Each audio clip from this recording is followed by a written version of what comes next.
Hello, everybody. Welcome to Canberra Football Show, episode 27. I'm Matt Nicoletti. Joining me today, as always, is Michael Georgeski. Michael, how are you today, mate? I'm good, thank you, Matt. Just another Monday in paradise, in the podcast paradise. So happy to get another episode in. We're closing in on 30 now, so we're slowly just building and building, which is really good. But apart from that, I'm very good for a Monday, actually. What about yourself? Despite Juve losing to Milan 3-0 this morning, I'm pretty good myself. So I wasn't going to say anything about that. Yeah, I thought you were going to bring it up, so I might as well just put it out there. But anyway, yeah. Look, so if I seem a bit moody on this podcast, you'll know why. Yeah, quickly before we get into the games, do you reckon they're going to creep into the top four? Oh, who knows, mate? At this rate, I wouldn't be surprised if we don't. But who knows? 3 matches to go. Anything can happen. A couple of weeks in EPL, it looked like Leicester was about to. Leicester looked like they were secure. Now they're not far off dropping out. So it's true. The top four race is a good one at this time of the season. And talking about actually, that's a great transition into NPL1. I think. We're talking about competitive races here, and we've had some more very competitive, very interesting results today in NPL1 over the weekend. Very, very interesting results. Let's start NPL1, Michael. We got Canberra, Croatia, Belconnen United. Belconnen United getting the victory over Canberra, Croatia, 2-1. Kreskis scored, Piccolo scored, and Ugrinic scored. Now, this was a big win for Belconnen United. And of course, they got the revenge from that FFA Cup match, which was not last week, but the week before, where they went to extra time. Huge statement victory from Belconnen, showed that they're here to go, and it showed that the FFA Cup match they had against them, that they were legit. They are here to compete. And Belconnen just started the match fantastically. Kreskis with that first goal. The only issue I feel there is you can see one of the defenders when he loses Kreskis, he's sort of looking to the ref, linesman, looking for that call. Flag. And I've seen this so many times. To be fair, it's not just in NPL. It's not just in Canberra football. It's anywhere. I'm sure you've seen it plenty of times in a professional game as well recently. No one plays the ref's whistle. And unfortunately, if you don't play to the ref's whistle, sometimes it can go your way, sometimes it can't. But hey, credit to Kreskis and Belconnen for really pushing straight away. And then that put them in momentum. And then that whole first half, most of that first half, Belconnen just created heaps of chances. I would say it was a tale of two halves, because in the second half, Canberra, Croatia came out a lot better. I'm sure Dean Ugrinic wasn't happy with them in their team talk at halftime, but they came out and they played a lot better in that second half. Definitely wasn't a good first half for Canberra, Croatia, but they will be looking to bounce back next week. Credit to Fabian Michelli's side, though, Michael. Yeah. Because not only did they play fantastic in the first half, but in that second half, despite not having the momentum, especially after Canberra, Croatia scored early into that second half, they were able to hold on to the victory and still create some more chances for themselves. I think to go off your point there, I think being 2-0 up at halftime, I think you can always expect the opposition to come harder in the second half, because obviously they're the ones chasing the game. So there's a lot more intent.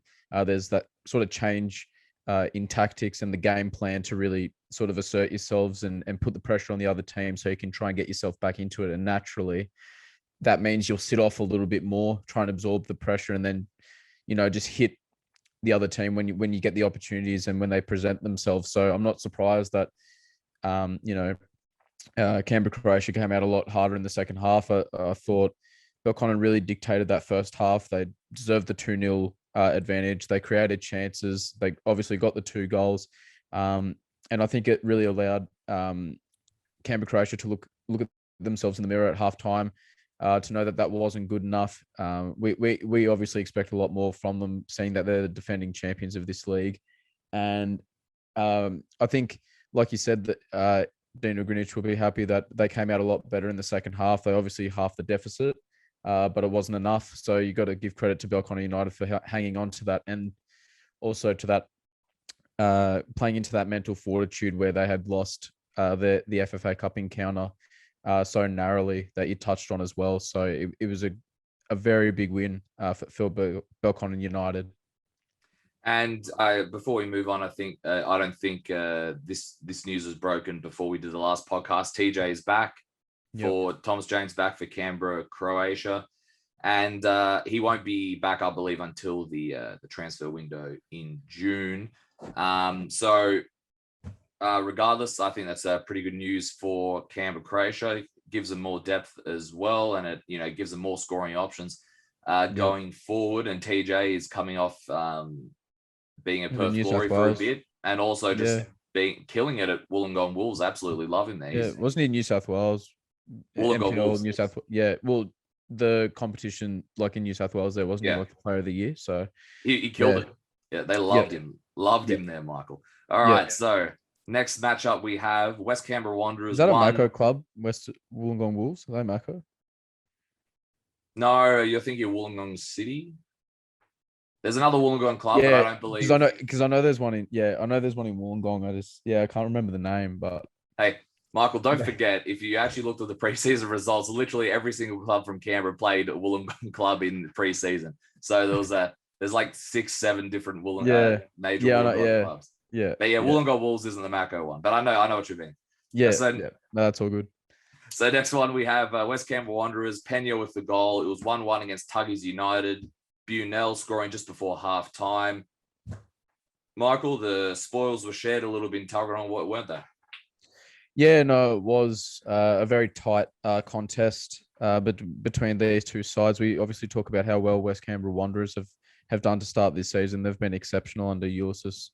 And on the other side, you've got Tuggeranong United there. Although a point isn't necessarily what they would have hoped for or what they necessarily need in terms of how they've started the season, they really need to start picking up points of their own. But I think that they can be very proud of the performance that they put forward against an informed side like West Canberra, probably the most informed team in the NPL1 at the moment. So it was a very tight game. I think it's not a bad result for West Canberra Wanderers if you consider the fact that, Tuggeranong's always a difficult place to go to and get a result.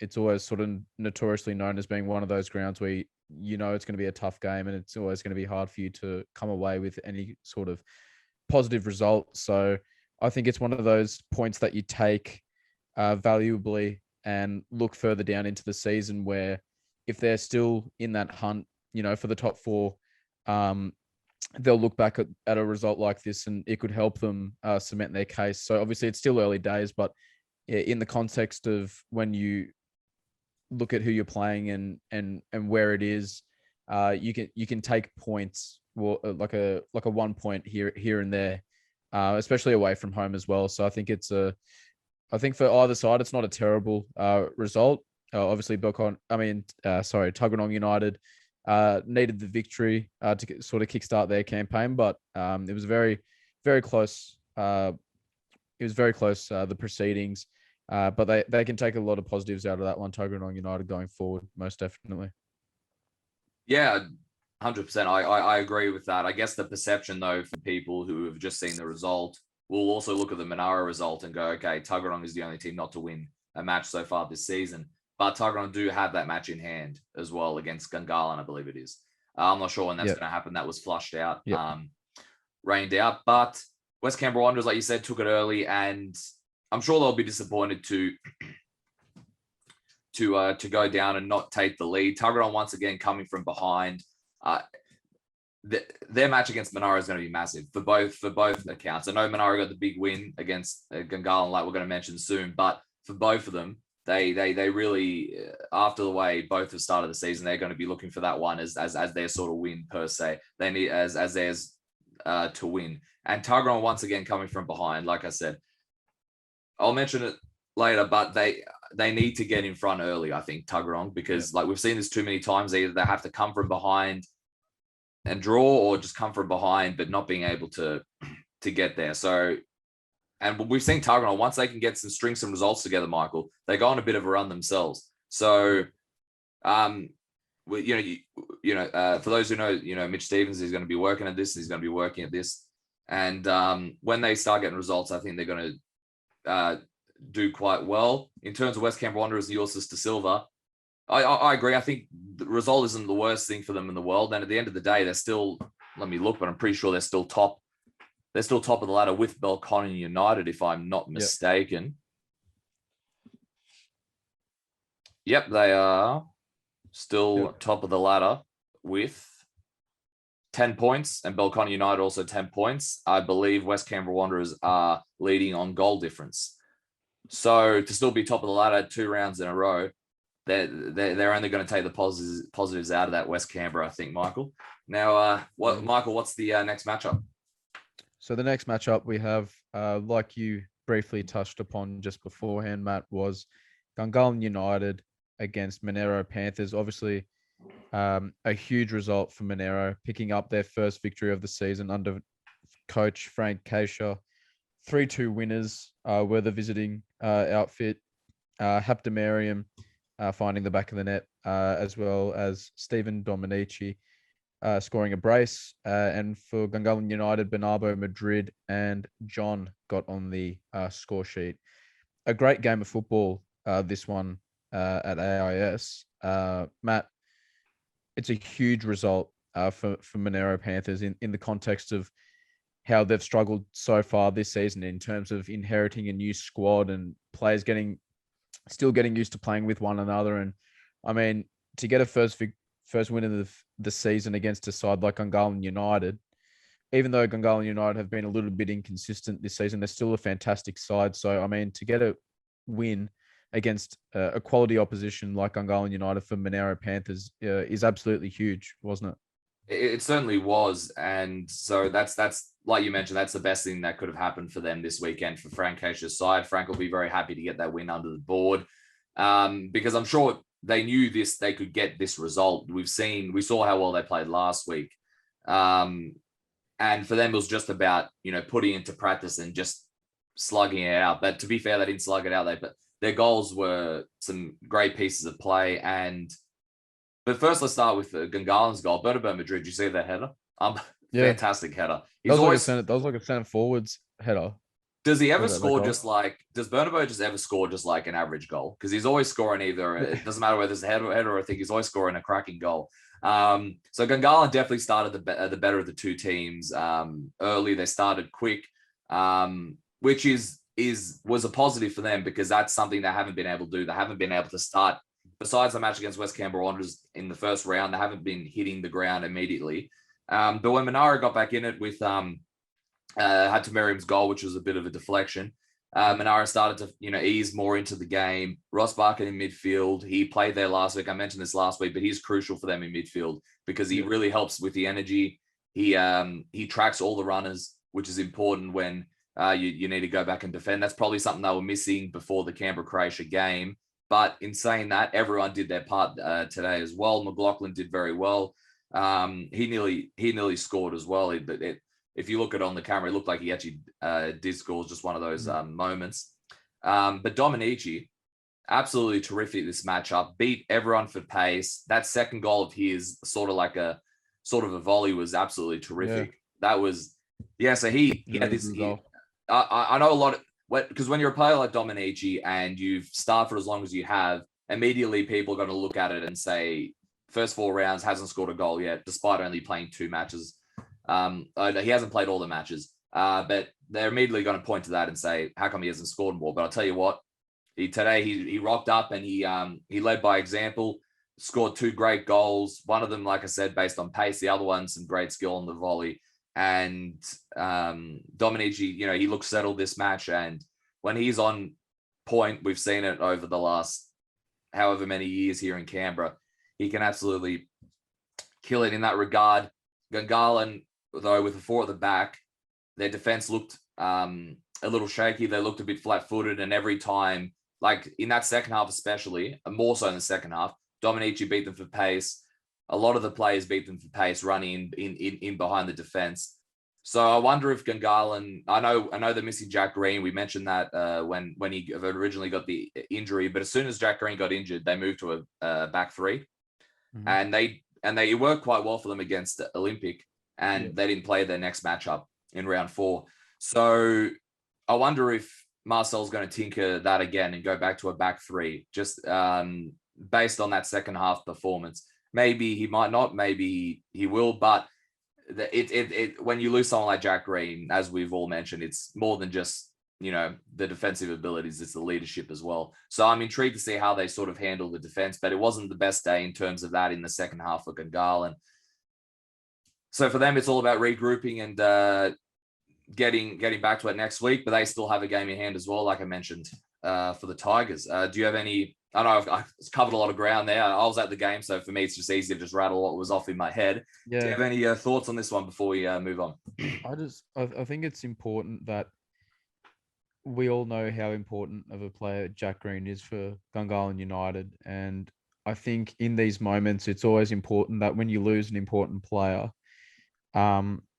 it's important that your squad has to be tactically flexible to play, different positions to sort of fit the playing group that you have. You know what I mean? So when you lose an important player, it's always important to have in the back of your mind, 2 to 3 teams that you have that you can put on the field, different formations and whatnot. So I can definitely see Marcel sort of tinkering with that 3 in the back line again, because that Gungahlin United team have played 3 at the back. We've seen that numerous times over the last few years. So I wouldn't be surprised if they were to revert to 3 at the back.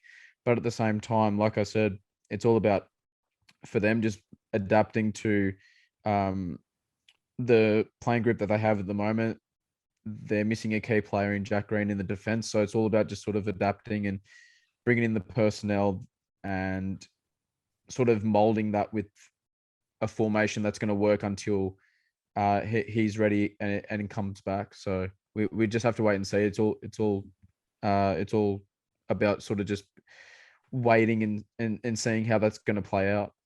Yeah, I'm intrigued to see how they line up against Belconnen, of course, after Belconnen's great victory on the weekend. Of course, we'll touch upon that very shortly. One thing I want to mention quickly before we move on to the last match of the round is Monaro did have a few departures before this matchup in between podcasts.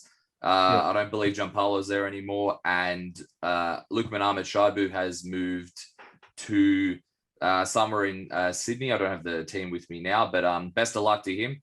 Yep. He was a quality addition for Monaro, one of their best imports from overseas. It hasn't really worked out for them too much lately in the past, but I'll tell you what, Lukman Ahmed Shaibu, he did very well for Monaro. I thought he was also a lot great for the team as well. He tracked a lot of runners as well, and we've seen the skill over the last year or so. So best of luck to Lukman Ahmed Shaibu in Sydney.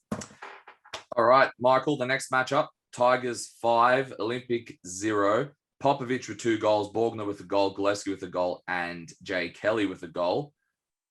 A rampant performance from Tigers FC, wouldn't you say, at the AIS Synthetic? Yeah, it was a 5-star performance, you could say, from Tigers to overcome Olympic. It was a massive statement win, I feel, for Tigers FC.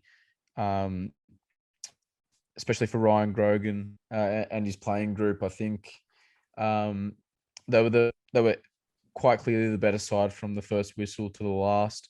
They were absolutely relentless, and I think it caught me by surprise a little bit because I thought it would be a lot closer than what the scoreline presented itself at the full-time whistle, because Tigers, they've been a little inconsistent here and there, whereas Canberra Olympic have caught everyone by surprise to start the season.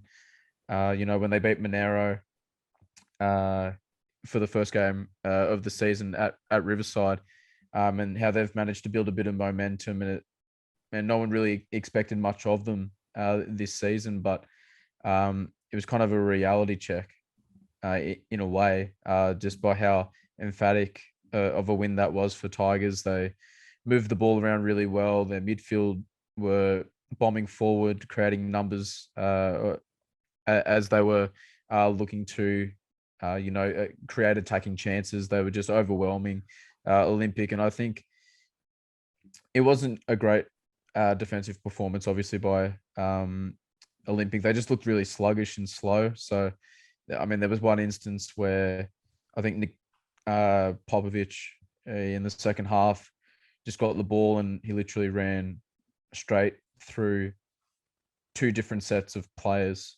down the middle of the goal and just stuck it into the bottom corner. So obviously that doesn't take away from, the individual brilliance that he had to display to be able to do that. But it sort of just casted a bit of a shadow over Olympics' defensive frailties in this game. But at the same time, they're still an impressive outfit, Canberra Olympic. They can't let this result get to them too much. They've had a great start to the season. It's just one bump in the road. So they'll be looking to bounce back in round 6, most definitely. And while you were saying that, I found out the club that Lukeman has gone to. It's Southern Districts Raiders Football Club in New South Wales NPL2. So like I said, best of luck to him. And yeah, you mentioned the goal there from Popovic, how he sort of ran straight through. Yeah. That goal, I think, according to Sports TG anyway, he's now the top goal scorer in NPL1 with 5 goals. So in terms of Tigers, this was sort of the performance that I'm sure Grogan and Anthony Tuggeranong were looking for, because I keep mentioning how that performance I saw against Gungahlin in the FA Cup 4th round, that was the performance. That was their most complete performance I'd seen this season. And they beat, in midweek, they beat Western Molonglo in the quarterfinals. They beat them 6-0, I believe, as well. And it seems like that sort of kick-started. I know it's only one match since, but that might have been a catalyst for them now. And this match as well against Olympic to put in 90-minute performances for them. In terms of Olympic, they had a decent amount of chances though to start the match. Yeah, I would say after the second goal, so the Borgner goal, after that, then it was all Tigers. But right. Alan James, he hit the woodwork. So and he's a second top goal scorer in NPL1. He's killed it so far this season for Olympic. And yeah, he hit the woodwork, and Olympic looked quite dangerous in parts. But after that second goal, all Tigers. That is the exact performance that Grogan, I'm sure, has been looking for since that Gungahlin game. And let's see if they can continue it. They're playing West Canberra Wanderers, I believe it is, on the weekend, like we're going to get into very shortly. But that's the sort of performance that everyone was sort of expecting from Tigers. And let's see if they can keep this ball rolling, because 2 big victories in a row. That's the sort of momentum you need heading into facing the team that's on the top of the table. So, Michael, what are our predictions? Actually, I guess we should talk about the elephant in the room in terms of our results on the weekend. You actually had a good... Too bad. Yeah, mine weren't too bad. Yeah, look, I'm just trying to put everyone in the same boat. You've actually taken the lead in our NPL1 predictions. It is now 6-5 on the ladder. No, 6-5 out of 5 rounds. We do a lot better in the other 2 leagues, but you got 2 this week. I did what you did a couple of weeks ago. Big fat 0. Naught. Yeah, big fat 0. So you are now in the lead 6-5. You have overtaken. And yeah, we'll get into the other ones when we get into those, shall we? But Michael, what is the first matchup of the weekend? Yeah, so let's quickly get through the round 6 fixtures that we have on display. So first up, we have West Canberra Wanderers at home to Tigers FC. Saturday, May 15th, 12:45, that lunchtime kickoff at Melrose Synthetic. This is going to be a tough game. This is a very tough game to predict. Yeah. Oh, man. I'm going to go for a West Canberra Wanderers win. There we go. All right. Writing it down. West Canberra Wanderers, Michael's going with. Tough to call, though. Tough to call. It's like a flip of the coin, this one. That's how close it's going to be. Look, Michael, I think I'm just going to, from what I saw on the weekend, I'm going with Tigers. Those 2 matches I've seen, the results I've seen, the way they played, the efficiency they showed, if they can keep that ball rolling, I think they might snip this one, but it's going to be very, very close, and it could be anyone's guess. What do we have next? So it doesn't get any easier. We've got Belconnen United at home to Gungahlin United at McKellar Park this Saturday at 3:00 in the afternoon. This one, oh gosh, these are just so difficult. Oh look, I'm not going to be surprised if I come away with another 0 tipping performance week because they're just so hard to predict. I'm going to go for a Belconnen United win. I think they're going to build. Obviously, they're coming off a little momentum following that Canberra Croatia win in Deakin, so I think they'll carry that over into this Gungahlin United matchup. But like we touched on before, it'd be interesting to see how Gungahlin United sort of come out, what sort of lineup they'll play, what the selection process will be from Marcel. So it's going to be a tough game, no doubt, but I'm edging towards Belconnen United picking up the 3 points there. What about yourself? Yeah, I think it's going to be hard to deny Belconnen after the performance they put in and the result they got against Canberra Croatia. Yeah, like I think that's key what you said about Gungahlin because, like I said, the defense just couldn't in the second half couldn't handle the pace that Monaro were throwing at them. And if there's one thing about Belconnen, they're full of pace and they're full of youth. Men's is still out, but Darren Bailey, I forgot to mention in the game, Darren Bailey is essentially doing his job doing Men's job in terms of linking up the play and using his physicality that he's got up front. And he was crucial as well into the build up of both those goals. So I'm going to go with Belconnen here, but let's see how Gungahlin United. Let's see if they can turn it around because we all know on their day they're one of the best teams in the comp as well, Gungahlin United. Yep, most definitely. And next on our fixture list is Canberra Olympic at home to Canberra Croatia. That's Saturday, May 15th, 3 p.m. as well. I'm going to go for a Canberra Croatia win. I think they're going to bounce back after that narrow loss to Belconnen United that we just touched upon when we were talking about Belconnen. But I do expect Canberra Olympic to come out with a much better effort, having experienced that heavy loss to Tigers. So the teams can always sort of be dangerous when they're coming back with a vengeance after a big loss. So you just never know what could really happen. But I'm going to edge towards the defending champions in this one. And both are sort of coming back in that regard, aren't they? And it's the derby as well. Let's not forget, both teams always show up for the derby. I'm going to go with Canberra Croatia in this one, but it could be closer than people think if they just looked at the scores this weekend based solely on the fact that it is a derby. Yep. And lastly, we have Monaro Panthers at home to Tuggeranong United Saturday. This one's at 5:30 in the evening at Riverside Stadium. Matt, I'm going to go for a Monaro Panthers win. I feel like I've tipped Monaro quite a lot so far this season. So I'm hoping that they'll get the win here. I think that obviously we already talked about how huge it was for them to get the monkey off the back, get their first 3 points of the season and really push on now. And I expect them to take full advantage of that momentum against Tuggeranong United. It's a great opportunity for them to make it obviously back-to-back wins and really start to push themselves up the ladder. So I'm going to go for a Monaro Panthers win. This is a must-win game for both of them. Despite Monaro getting that win, if they get it to second win, 2 on the trot, it's going to seem like, those 4 losses in a row is well behind them in terms of gaining, 6 points in 2 matches. This is always a tough matchup for Monaro, though. Well, recently anyway, last season it was a tough matchup for them as well. Tuggeranong always make it difficult, but Tuggeranong lately they just have, like I mentioned before, they just seem to be conceding early, and they always have to fight back. If they can score early, then I think Tuggeranong give themselves a great chance. I'm going to go with Monaro though, solely based on the fact that the team unity of that in that Gungahlin match, especially in the second half, was fantastic, and Dominici really did well, and every individual player sort of stepped up, especially in that second half, and they showed their quality. So the fact that they did that last week, I think, like you mentioned, the momentum, But in terms of Tuggeranong, they need to get on the board first. That's what they need to do. But absolutely, if Tuggeranong get on the board first, I think they give themselves a good chance of getting a victory. But I'm going to go with Monaro. All right, that's NPL1 wrapped up. Let's get Jérémy on for NPLW. There he is. Is that a Roma jersey?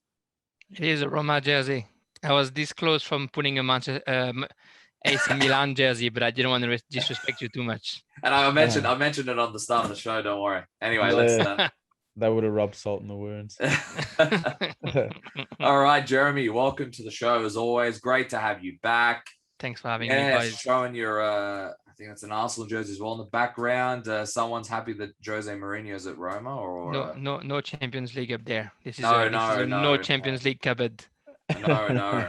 Europa and both got eliminated in the Europa League as well. So there you go. I think you're going for that sort of theme today. But Jérémy, before we get started, do you want to talk about the Fed Cup quickly and how you'll be covering it with Russ this week? Yeah, Russ did a great job, I think, trying to rally the troops to get the funding to be able to get the Federation Cup semifinals on Bar TV.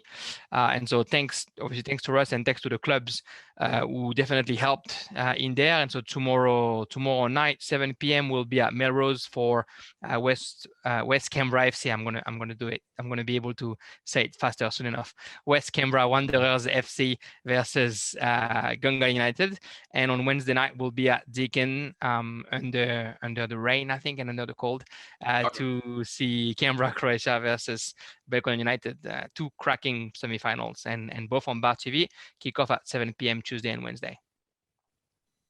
That's fantastic. Great to hear that was able to come through and we're able to get more than just the final for the Fed Cup being broadcasted. You mentioned one of the matches there, and that was one of the matches that we're going to kick off with.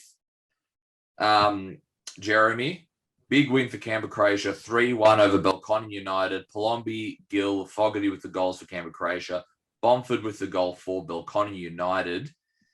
This is Belconnen United's first loss of the season. This leaves Canberra Croatia as the only undefeated team left in NPLW and the second team to be undefeated as well in the three main comps. ANU is the other one in NPL2. Gill and Palombi were at their very best today. On Saturday, weren't they? Jérémy, some fantastic link-up play for some of those goals. Yeah, definitely, and I guess they wouldn't be able to do that without their midfield, who did an excellent job picking up the ball as early as possible.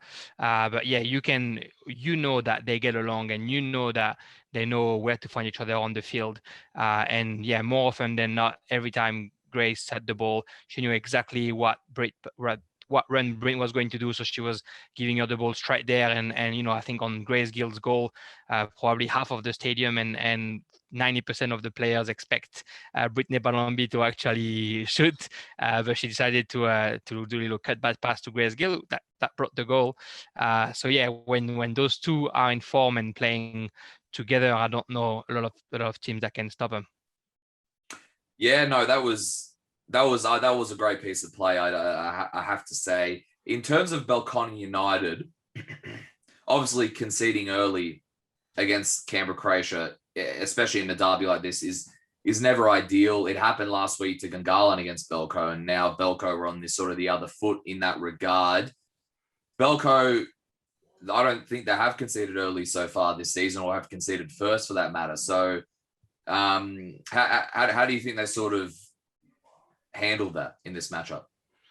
It was almost hard to see. I think Canberra Croatia came with a bit of a chip on their shoulder because of the Community Shield, and for all that talk that the Community Shield doesn't matter, the Community Shield was still won by Belco against Canberra Croatia, and just before a double header, or during a double header, should I say, I think Canberra Croatia wanted to sort of mark their territory and show that they're the champions right now. So they got in that game the best way you can get in the game. Clearly, whatever plan Nick and Michael wanted to put together for that game, Nick's plan worked straight away, so much so that it probably annihilated whatever ideas Michael wanted to put together for his team. When we said that during the commentary with Matthew Moore, when after 10 minutes you still haven't seen Michaela Thornton with the ball, something's going wrong for Belconnen and something is going extremely right for Canberra, Croatia. I think on one hand you had Canberra, Croatia definitely ready. I talked about the midfield. Jamie Berkeley, Krista Hagen, and Jenny Bissett were outstanding over the weekend, and high press and making sure that Michaela Thornton can't turn around, making sure that Olivia Bonford can't turn around. But on the other hand, I think that was surprisingly, I'd say maybe a little bit of a starstruck effect from half of the Belconnen team. There was a lot of respect for Grace Gill and Britt Palombi. Now, I'm not one to say that, you should foul the best players, but as somebody who has played in defense, you got to make sure that you're respected in your own zone. And if you're going to let the best player of the other team control the ball, turn around, have time to find who to pass the ball to, then you're not going anywhere. And we had that quick chat at the end with Michael where he sort of mentioned that as well. I think, as soon as Michaela Thornton had the ball, a second after, Jenny Bissett got into her. A second after she got the ball the second time, Krista Hagen got into her. And then Michaela knew that whenever she was going to get the ball, somebody was going to get behind her back. So then she doesn't want to turn around anymore. She's looking for support behind her. Not once has Grace Gill really felt somebody breathing down her neck, except Mickey Thornton when she was around. So I think that's something that obviously Michael will work on, and we'll probably see it on Wednesday night already, that has changed. But I think Belconnen somehow was a little bit too respectful, waited a little bit too much for their own game to happen sort of by some kind of magic, instead of being a little bit more aggressive, getting a little bit more into the duels, making those earlier and a little bit more sharper, excuse me. So yeah, I really think that it looked a lot like an experimented team who knows what they're doing versus a team of talents that maybe hasn't played together that much and that don't know how to help each other getting out of the deep end, which is losing 2-0 against Canberra, Croatia after half an hour. And that could have been 3-0 early in the first half. That could have been 3-0 early in the second half.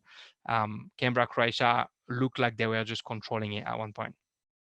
And before we move on, are they going to take this as sort of a learning period? Because this is a bit of a different, team for Belconnen United. And we mentioned last week on the show, you mentioned the Michaela Thornton bit. She was essentially stopped in a lot of areas by Canberra, Croatia. I think I said to Michael, I said, how do you stop her besides fouling her? Because that's what Nick Brosnich said on commentary last week.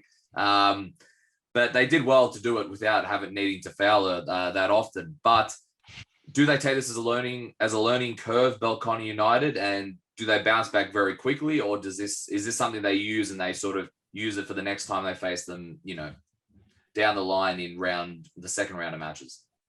I think it's a humbling game, right? Because you all of a sudden you're like, that's what it takes to be champions. It doesn't take only the speed of Kira Bobbin or only the technical gifts that Olivia Bonford brought to the table, or that Michaela Thornton, the way that she turns around and she's able to cut through the line. It takes the whole team to play together at once. In Canberra, Croatia, for all the good that Brittany Palombi and Grace Gill have done during the game, you could not pick one player who didn't play well. Not one player in there wasn't like sweating after 5 minutes and wasn't doing their job perfectly. For Belconnen, you were having a hard time finding the one that was doing a good job 100%. So I think it's that humbling experience, that learning experience where, okay, that's how far we got to go to make sure that when it matters, which is going to be postseason, obviously, you have to be ready. And I think it's, I think Nick and Michael had the same conversation as far as that goes. The game on Sunday was almost a lose-lose. If you win, you're being told that you're winning because it's early in the season. Yeah. And if you lose, you're being told that you're the worst team in the comp now because you lost against your rival. But either way, for both coaches, it was just a game to see how their team reacts after the community shield result in a week where they're going to face the team again in an elimination game like Wednesday night. So I think they are both smart enough to like not panicking or not, like on Nick's side, not thinking that it's okay. The crown is his again, and on Michael's side that it's over now. I think they're both saw what was good and what was bad. There was definitely some room for Belconnen to score goals, especially on corner kicks. And I think they both saw what they need to improve. Canberra, Croatia at the end told me that they didn't think that they play that well, even though in some moments they dominated. And Belco obviously was a bit disappointed. So I think, yeah, it's that learning experience, but it's also that it's just one game. It's just round 5. There's 21 rounds. There's the Federation Cup game that somehow matters more because it's an elimination game. And I think they're both gonna just look at that game as often as possible so that they can see what didn't work against the best team in the comp. Okay, and the next matchup is Michael. Yeah, so we had West Canberra Wanderers put on a fantastic performance against Tuggeranong United, smashing 6 goals past the Tuggies outfit. Scorers in that game were Mackenzie, Maguire, Chavara, Stanbury, Letton, and Edwards. Obviously, a very, very impressive performance, Jérémy, from West Canberra Wanderers. We touched on it last episode with Michael Aldred, the former Tuggeranong United coach, that we were hoping to see a lot of effort from this Tuggeranong United outfit. I think he really highlighted that, no matter the result, that this team was always going to give 100%, no matter the opposition that they come up against. So how did you see this one playing out? Obviously, it's a great win for West Canberra Wanderers, but it's another heavy defeat for Tuggeranong. And it's another heavy defeat that somehow again feels a little bit harsh for Tuggeranong for all the effort that they've done. That said, the scoreline being 0 for Tuggeranong FC, unfortunately, is no mistake or no coincidence. They are having a really, really hard time getting the ball out in the other half and stringing 3-4 passes together. The only couple of opportunities they had was a shot from long range from Riordan Daisley, or a one run that worked okay for Madi Matji. But that was about it. They're really struggling to get the ball out. Defensively, they worked really well as we expect them to, and they defended really densely. They were just missing a little bit of aggressivity on those goals. And I mean, you mentioned 6 goals, but the first goal is at the 35th and the 5th goal is at the 50th. So within 15 minutes, they score 5 goals, which shows how much pressure at one point West Canberra was putting on Tuggeranong, and how they wanted to make sure that the game was going to be over as soon as possible. Tiana Jaber, I want to say, now we finally see the impact she can have on that team. Every time she has the ball on the wing, and she was playing in central defense, if I'm not mistaken, this weekend, her cross are just fantastic. Her free kick was perfect. The cross for the 3rd goal or the 4th, one or the other, I'm not sure, was as good. And that's where you see, we talked about what Emma Stanbury brought a little bit to Tuggeranong last year and is bringing this year as well. As soon as you have 2 or 3 players that are technically above the rest and that are able to do that last pass the right way, I think Emma Stanbury ends up with 2 assists and the goal, and Tiana, excuse me, ends up with 2 or 3 assists. As soon as you get those players who are able to do that last pass where it matters, it's all the difference between 2 teams that are trying to do as much efforts defensively, and that somehow could be almost on the same level. Tuggeranong right now doesn't have that. They have the spirit and they have the fighting, the fighting spirit, I guess, defensively. But as soon as you go into the offensive mode, it's just a little bit hard to get out of that midfield. It's a little bit hard to be able to find the 3 up front, and that's what's going to make it really hard for them. I mean, if Steph Coates come back and plays at number 10, maybe that can help. I'm having a hard time seeing where the solution is for Tuggeranong, bar finding a new player to be able to put in that midfield in a bit of a creative role, or changing the way they play there, like changing their tactic to be able to use a bit more what they're good at, which is the wings. Yeah, I was gonna say, I think you made some great points there, Jeremy, in regards to why Tuggeranong United have been struggling, and it's a very difficult period for them because, like you said, there's just no sort of source that they have going forward, and it's resulted in them not being able to find the back of the net or creating chances to be able to put themselves in positions to test the opposition's goalkeeper. So I mean, it's just a case of what can they really do in moving forward? Is there, I know you touched on the fact that they could look to get another player in there with a bit more creativity. So I guess time will really tell if they can really make those changes throughout the season so that they can present a bit more challenges to their opposition, because they're putting so much effort in trying to defend their goal, but when they do have the ball, like you said, they're unable to string passes together and really push up the field and create any sort of havoc. So I guess time will tell in terms of if things are or if their fortunes are going to turn in their favor a little bit. Matt, do you have anything to add before moving on to the next game at all in regards to Tuggeranong or West Canberra Wanderers performance? No, I think you guys mostly touched upon most of it. I guess I'll just echo the great performance from West Canberra Wanderers. You mentioned Jabers crosses; they were just pristine, weren't they?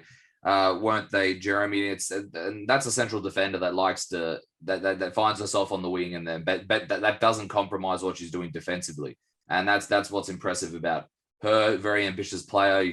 I have an interview up with her from a couple of weeks ago.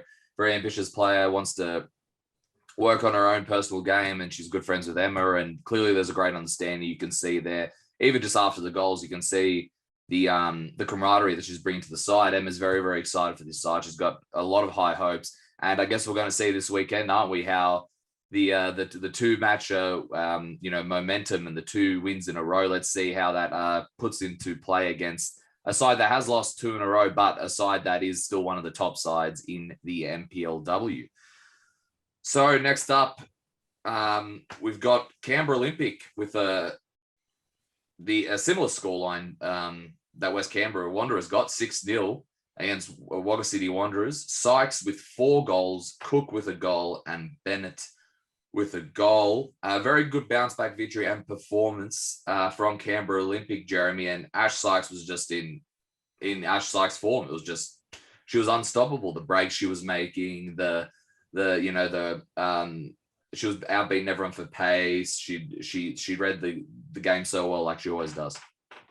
Yeah, and not to be rude to Wagga City, it happens to have game without, but it's 6-0. It could have been 12 or 13, unfortunately. At one point, Ash Sykes almost refuses to score the goal to try and give the goal to her teammates, and unfortunately for her, Rachel Hardwick couldn't buy a goal on Sunday. She's got like 8 or 9 opportunities, maybe less, and she kept slicing them away or blazing them over the crossbar with her best shot from distance. But yeah. Ash Sykes in top form, her pace, we all know about it, but somehow we had not seen it too much in the first 4 games.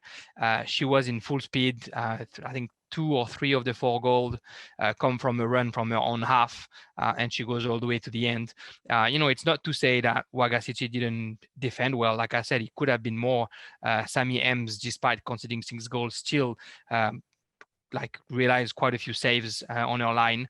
The rest of the team, the Wanderers, I think they were just, I think it was just a bit too hard for them. It was supposed to be a bit too many runs, and defensively, Canberra Olympic did well. I had a quick exchange of text with Nicole Beck, because watching the game I was like, oh, they're playing different. They actually were playing on a 3-5-2 down in the Riverina, with on one side Victoria Jamieson, the captain, and on the other side Aisha Diandra on the second half and Sienna Farah on the first half, and I thought that worked really well for them, because defensively the last 3 games obviously they conceded quite a few goals, so they made it a bit tighter in the middle. And whenever Wagga had the team, at the ball, all of a sudden you had 5 defenders, with Lara Burdett dropping as well at 6 defenders. And up front, you had Rachel Hardwick, Ashley Sykes, and Tanya Miro. So you had the pace and the technique to be able to get the ball out quickly and to get directly to your striker, who's the fastest one in the league.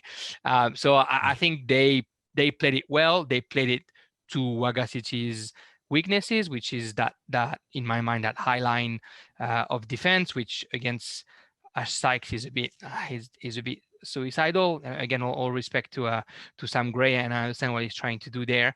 But I think it's just really hard if you're going to defend all the way to the half line and you don't have anybody that can outrun Ash Sykes, then you're definitely opening yourself up to conceding goals.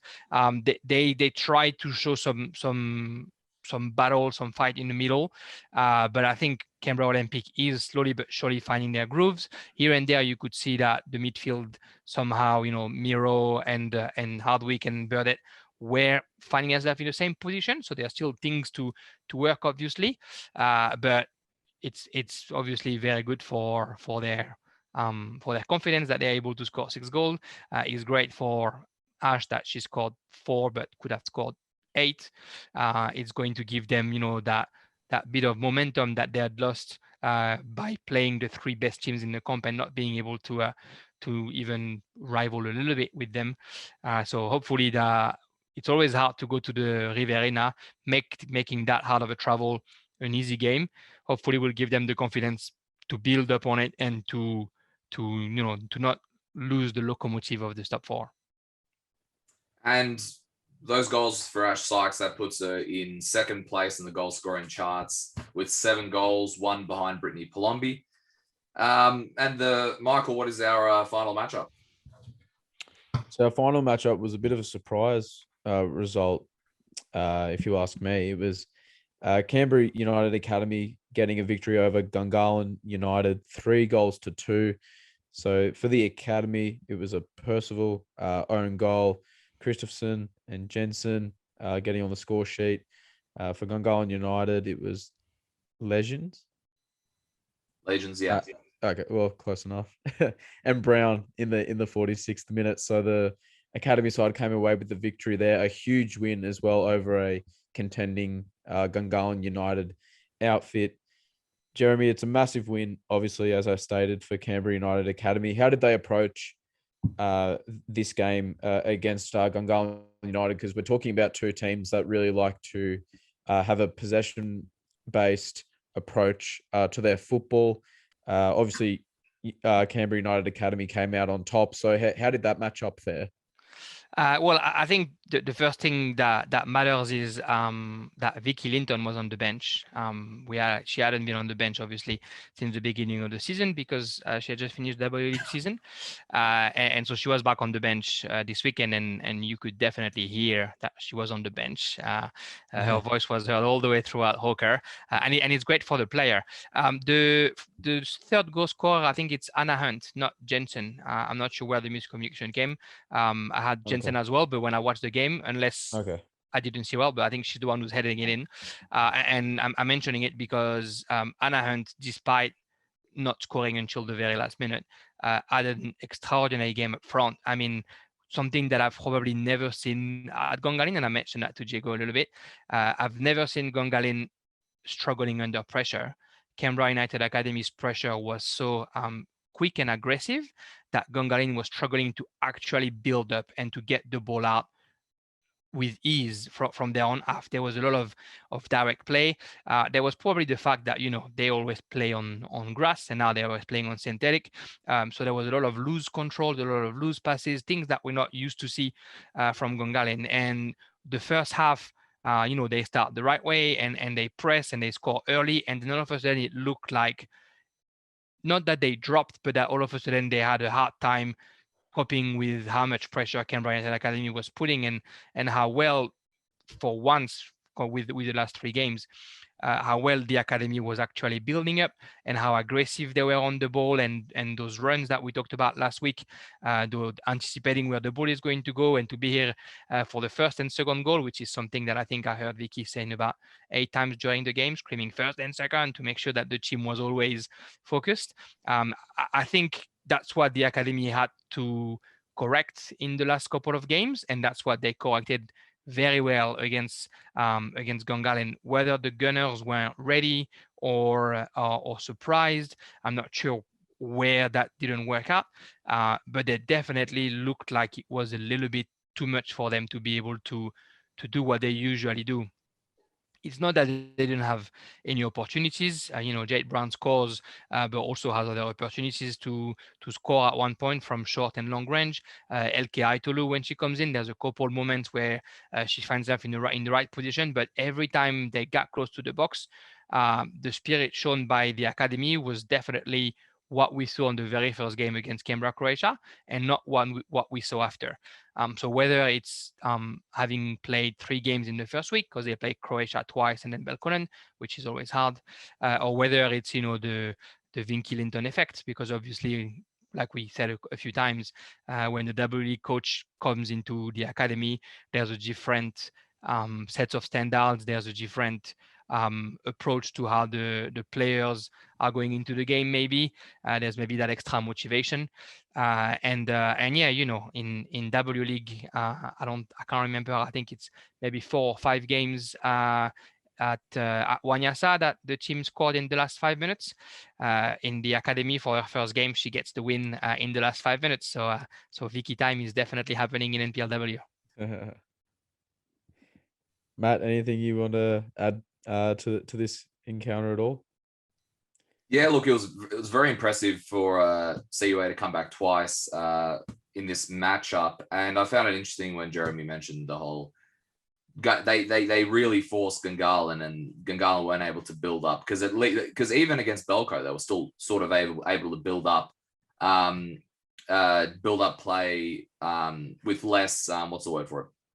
Like with less struggles. In all due respect, that's not to say that Belco weren't the better team in that matchup. They were, but they were still able to string more build up play from the back at least. Like by the time they got to the midfield, the likes of Mickey Thornton and the rest sort of overwhelmed them a bit at times in that matchup, but they were still able to build it up. So the fact that you mentioned that they were able to do something like that is impressive from CUA. You mentioned Linton there. I think that's a morale boost, if anything, because to be playing under a coach, and all the girls would have seen how well Canberra United did this season, and they would have been extremely excited. And from what I've seen from Vicky Linton, she's a good motivator as well. So that's all well and good for CUA. For Gungahlin United now, that's 2 losses in a row. It's going to be interesting to see how they go against West Canberra, which we're going to mention very soon, and that you and I are commentating on, Jérémy. Before we move on to that quickly, though, Jérémy, how about that goal from Jade Brown?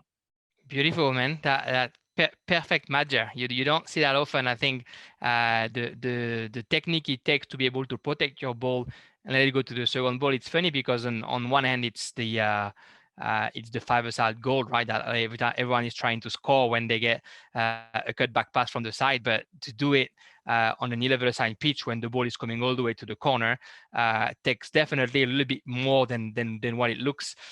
So kudos to Jay. That's 2 goals now in the season that are already competing for goal of the season. She's definitely having a good year, and I'm sure her mother was happy to see her daughter scoring like that on Mother's Day. What a better gift can you have? To finish on that game, the goals from Canberra United Academy, the 2 first goals came from mistakes from Gungahlin. Percival with the on goal on that Umthiam cross for the first half, and Christopherson, her goals come from the press from Sasha Grove and Anna Hunt stealing the ball off the feet of Ruby Gamble. And I think that shows the amount of pressure that Gungahlin was under during the whole game, because again, that's not something that we see often. Gungahlin making mistakes, not being positioned the right way defensively. And yet twice during that game they get taken over. There was a few calls that could have gone either way, referee calls that might feel controversial for Gungahlin, and it's part of the game. But the fact that the 2 goals were scored technically on mistakes from the Gunners also shows how much pressure they were under the whole game, and how well the academy had worked coming up to this game. And moving on to the predictions, let's quickly mention now ladder, shall we? Jérémy, you got the victory this week. 3. I did. Michael and I, we got 2 overall ladder. Me Too bad. 15, Michael 14, Jeremy 12. Jeremy's Coming creeping back. up on us. Coming Yeah, back. he's coming back. I didn't tell you this, Jeremy, but I got 0 in NPL1 this week. Like Oh, Michael, NPL1 is hard. Yeah. I wouldn't. So even- now we're Michael and I, but maybe we should have like a scoreboard for how many times we get 0 in NPL1. Like Michael and I Yeah. 1 for 1 now on that one. It's Anyway, hard. so it is. Clean NPL1 sheets. this year is just insane. Anyway, it's in terms of predicting, it's very hard to predict. So let's give NPLW a crack this week. Yep. Canberra, Croatia, Wagga City Wanderers, Sunday, May 16th, 2:30 at Deakin Stadium. You mentioned the high defensive line. I can't see how this isn't going to work in Canberra, Croatia's favour. With all due respect to Wagga City Wanderers and Sam Gray, I'm going to go for Canberra, Croatia. You, Michael? Yeah, I'm the same, Matt. I'm going for Canberra, Croatia. Jeremy? Yeah, Canberra, Croatia as well. I mean, the only hope that I have for Wagga City is Canberra, Croatia is playing Belconnen twice in 4 days, and that's a very how's that? physical game. So that could play in the hands of Wagga City, but they have to travel all the way here. They're facing a team who's very comfortable at home. They have the depth to be able to play around. I mean, he plays without Bela Barac and Lara Agnew this weekend. So if they are back for the next weekend, they're another 2 danger that brings to the team. Yeah, I don't see Canberra, Croatia doing anything else than winning that game. Next up, Canberra Olympic, Canberra United Academy. This should be a very interesting one after both their performances on the weekend. Sunday, May 16th, 2:30, O'Connor enclosed. This is a tough one to call. I'm going to go with Olympic, but it's like the toss of a coin. That's how well they both performed this week. Michael? I'm going to go for a Canberra United Academy win. Jeremy? I'm going to follow Michael on that one. I'm going to go for an academy win.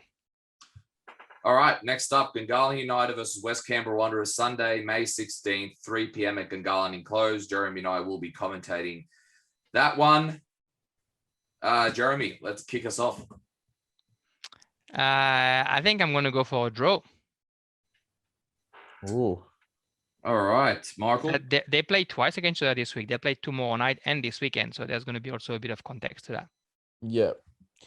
I'm going to go for a Gungahlin United win. I know that we've touched on the fact that they've lost 2 games on the bounce, but I think now is the time where they look to get back in the winners column. So I'm going to go for a Gungahlin United win.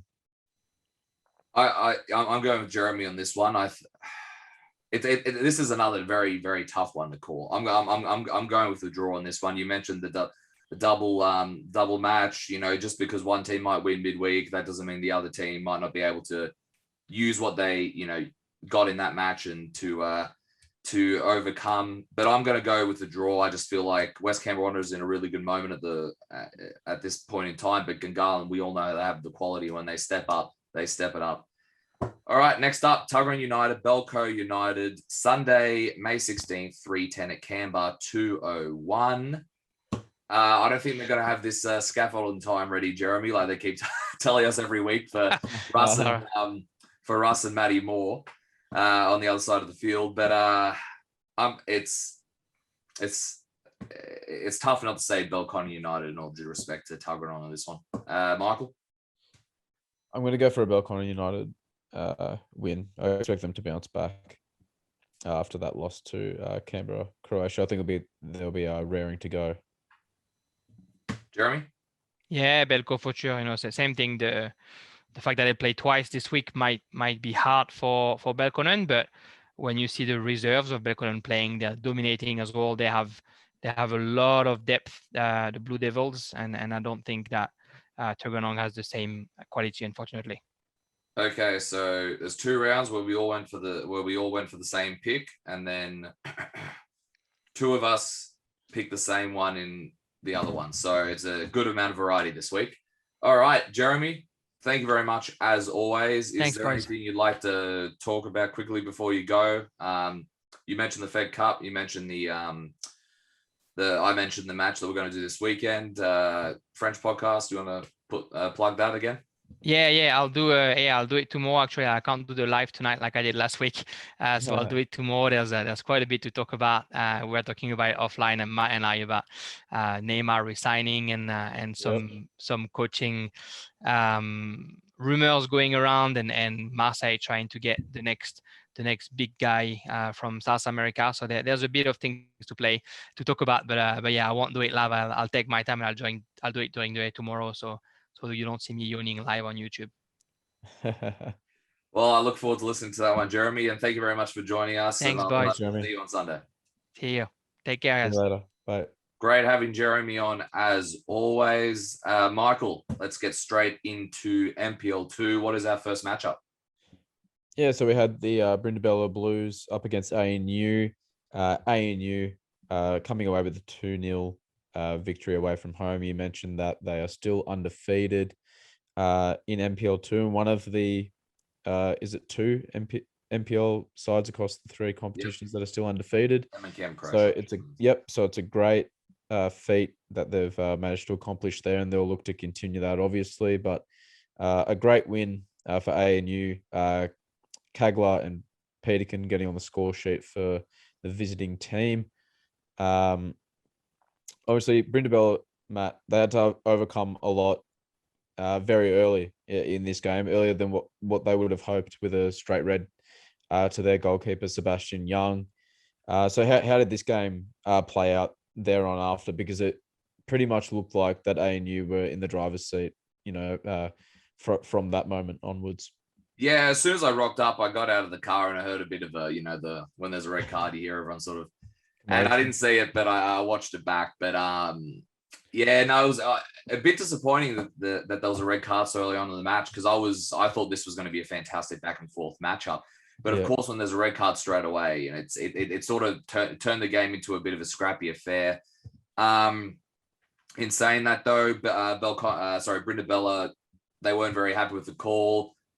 Because the way he was running not to the goals, he was running like he was away from goal, the corner. Yeah, and it was so. But yeah, in saying that though, it is tough. Look, Brindabella weren't very happy with that call. I've even talked to a few people from ANU, and even they thought they were a bit unlucky with that call as well. But you have, in terms of ANU, you still have to beat what's in front of you. But I'll tell you what, the Brindis put up a good fight with 10 men. They still made it very difficult at times for ANU.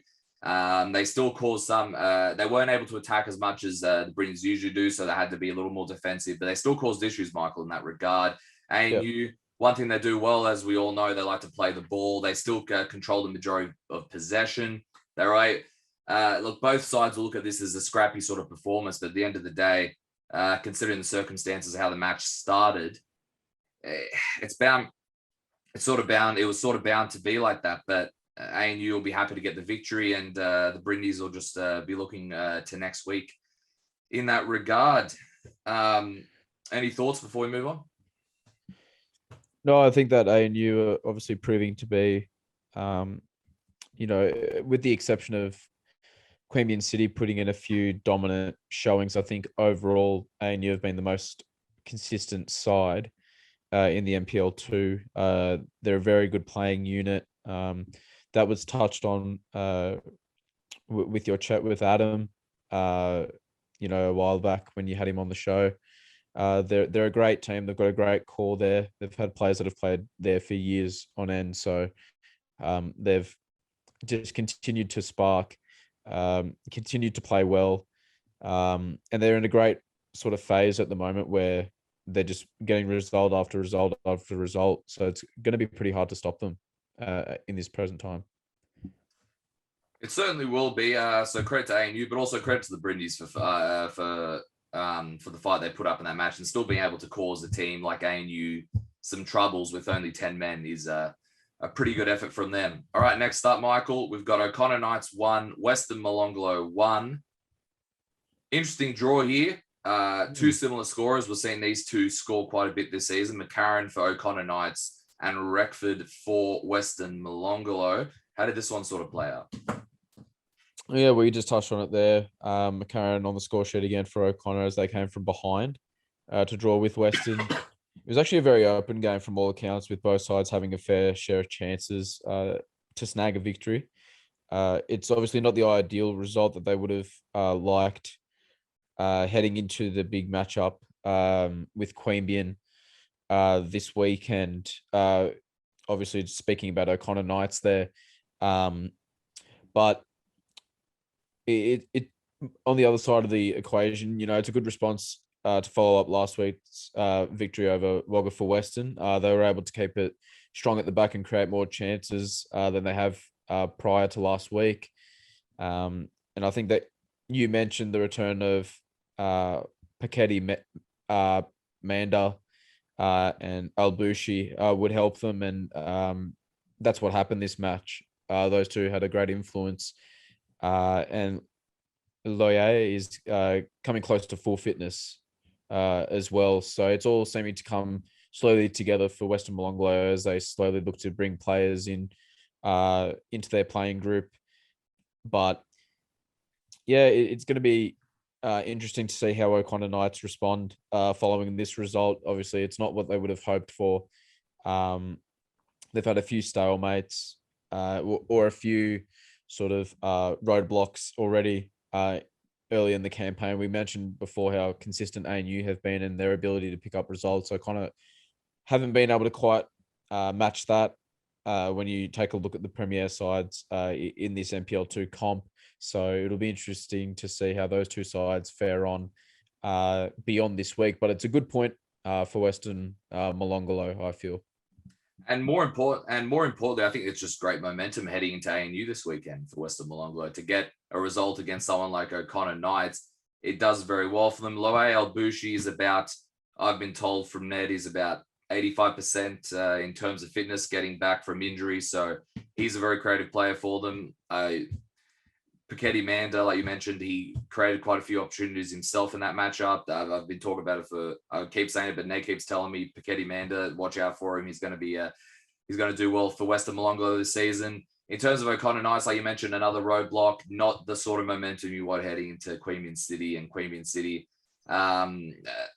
So like I'm about to mention this next matchup, Michael, but they've been rare form in terms of chances and but O'Connor Knights, they are still missing a few players as well, to be fair to them. So they probably didn't have the same creativity that they always do. And but in saying that though, it was a pretty open match, like you mentioned. So it's going to be interesting to see how both sides sort of fare on the weekend in their respective matches, like we'll mention soon. But Michael, what's our next matchup? Yeah, we kind of led into it there. Queanbeyan City. Another, it was a great segue. Queanbeyan City 6 against Wagga City Wanderers 1. Another emphatic win for Queanbeyan City after their win against White Eagles, where they popped 7 past them. They've put 6 past Wagga City Wanderers. We've always talked about how lethal they are going forward. Queanbeyan City, probably the best attacking side in the NPL2 competition. So their goal scorers were Coppertaldo, Noveski, Pons, Keita, Adams, and Shields. Stevens got on the score sheet for Wagga City. Another strong attacking performance from Queanbeyan City, like I mentioned. They've got goals in abundance from all over the field, especially in attacking sense, Matt. Yeah, and what I think is important for Queanbeyan City is anyone on their team can score. I mean, how important you've played on several teams, Michael. How important is it when you can rely on anyone really on your team to score? You don't need to rely on just one player. But it's also important that Shields, I think, got on the score sheet as well. Sort of similar to Dominici and Monaro, right? A big player like that who's been around for ages, and immediately someone's going to point out he's only scored once, or he hasn't scored a lot, or whatever the case may be, or in Shields' case, missing the penalty in the first round or whatever. When you've been around for that long, people are always going to point it out. But he got on the score sheet. Good on Mark Shields, and he brings a lot of leadership as well to this team, along with the rest of the players at Queanbeyan City that have been there for a long time, and they just know how to create chances, Michael. I'll tell you what, for the report I got from this matchup, they just keep creating chances. Only 2-0 at halftime, so Wagga did well to sort of keep them at that moment for the first half. Stevens, he's the bright light so far of Wagga City Wanderers. I think Russ mentioned on commentary in the Monaro match that he's going to be moving to Canberra next year.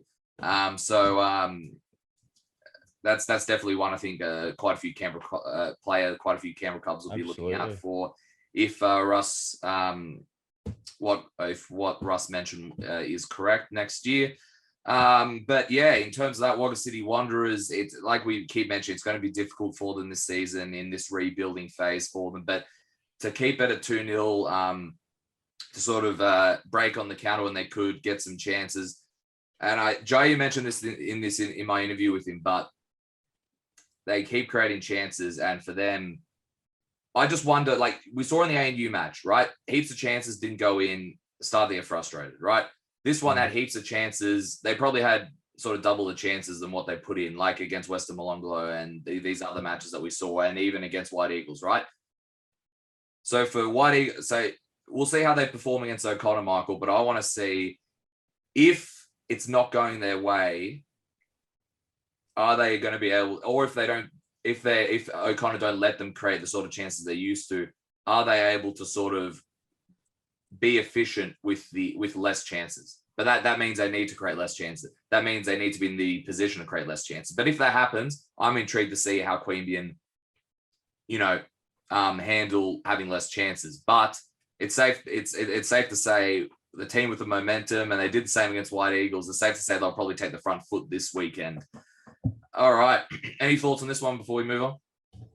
No, I think you pretty much articulated everything really well there, Matt, in terms of Queanbeyan City and how well they're playing. But it will be interesting to see how they deal with a little bit of pressure if O'Connor Knights are able to sustain that and present Queanbeyan some problems where if they're being defensively solid and they frustrate Queanbeyan that way, they might be able to sneak a goal in. So it'll be interesting to see how that game next week plays out. It's going to be a cracking game, though, most definitely. Oh, it certainly will be. And the final matchup, Michael, White Eagles 1, Yoogali 0. The goal scorers, Al Nuwasir. From all accounts, a pretty strong defensive performance from White Eagles. It's safe to say there's probably a response from last week, Michael.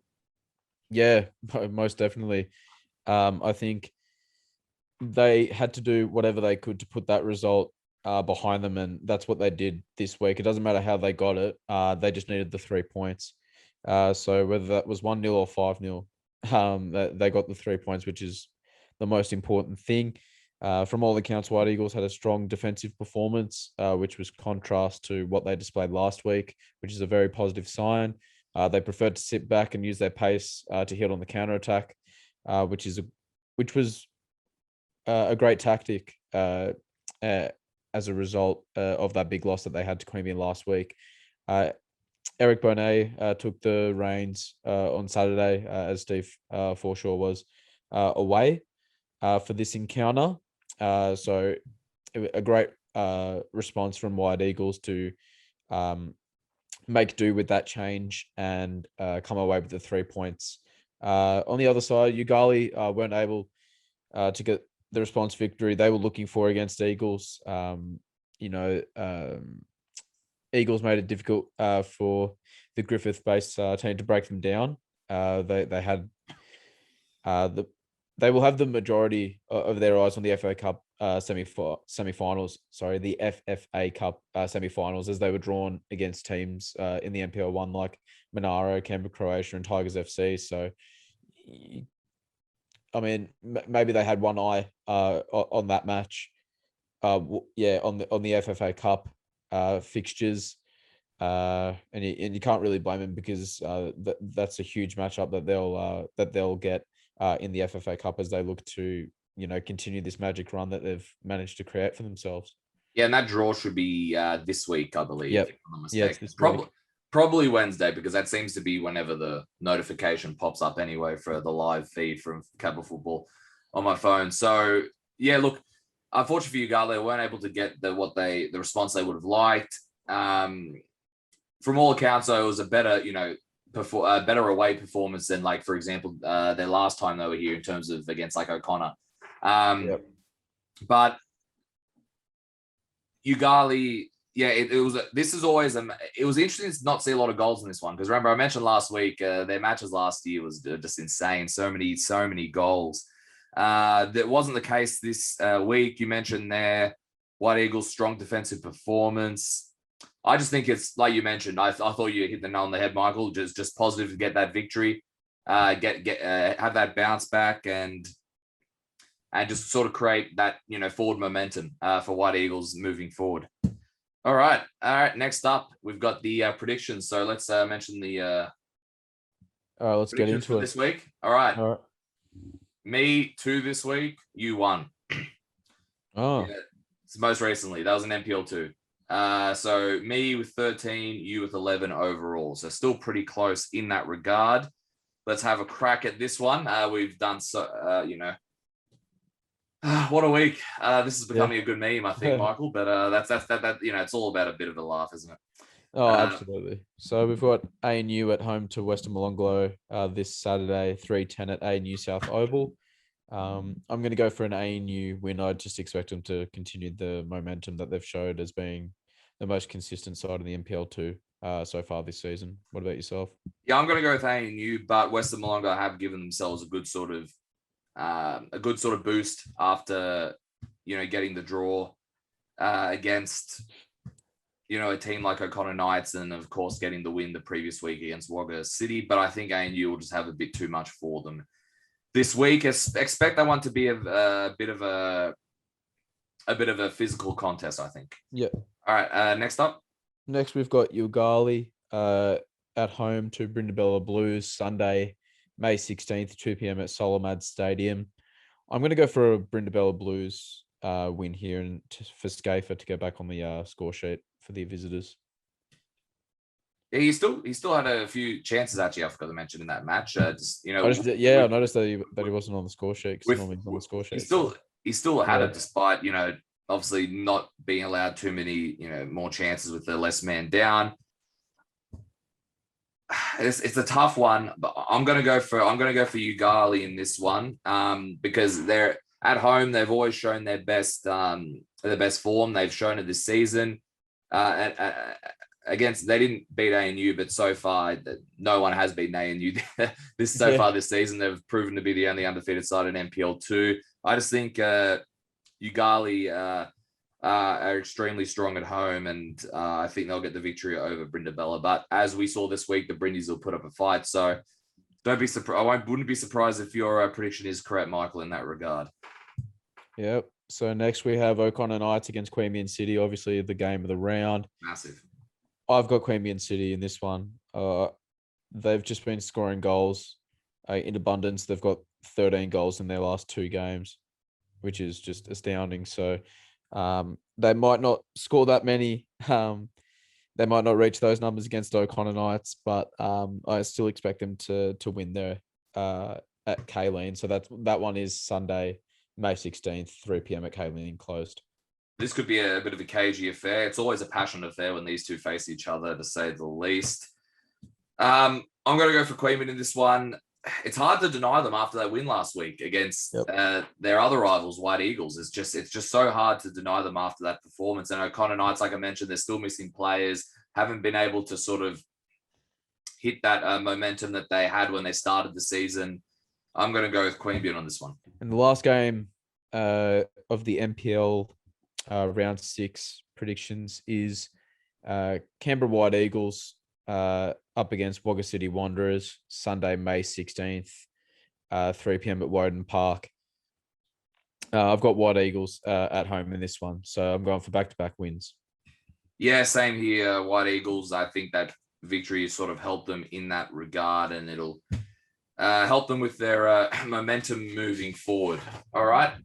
That's us for the week, Michael. Very good show. Great as always. Any last words before we wrap up another week of some good action? I think there's some great games there across the 3 competitions. So whilst there'll be NPL games on, we've also got the the Federations Cup with the women's as well. So there'll be some great games on, some great goals hopefully as well, and hopefully some good discussion points to delve upon next time we do a podcast. So I think we can expect a very good footballing week. I don't think too much will change. Not too much, sort of circus activity will go on. There's not a whole lot going on, but what is going on is a lot of football. So we can expect a lot of entertainment from that. Do you want to mention your state league result before we head off air? Oh, yeah, we won 3-0 on the weekend. So a good win over Western Molonglo down at Warramanga. So, we played on a different field than what we had played against them in the last 2 years. Did you have Ben Williams as your ref?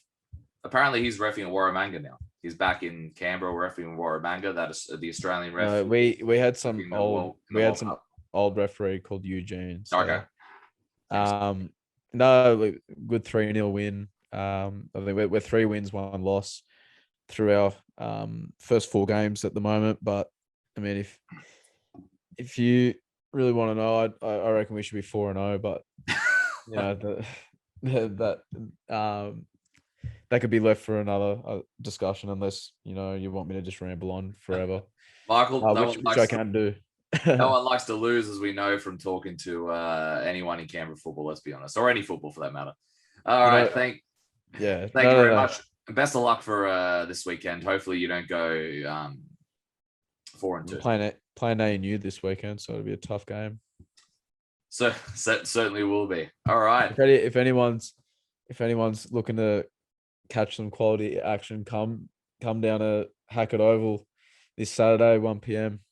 And watch Canberra City take on ANU. So that'll be a cracker. Thanks for that, Michael. Another great episode, and we look forward to episode 28 next week. Thank you very much, everybody, and we'll see you next week.